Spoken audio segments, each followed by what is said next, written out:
حالا نوبت میرسه به برند داروگر که احتمالا شما هم که نزدیک به نسل من هستید اونو با تبلیغ قوری قوری جون یادتون میاد.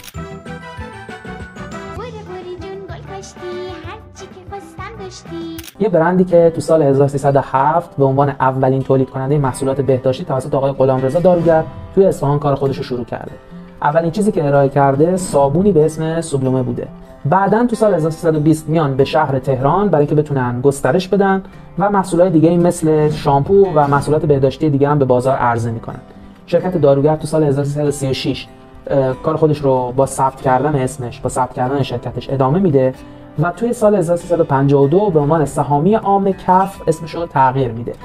داروگر پایه‌گذار تولید صنعتی صابون و ساختار پودر لباسشویی و یکی از اولین و قدیمی ترین برندهای تولید کننده ایرانیه.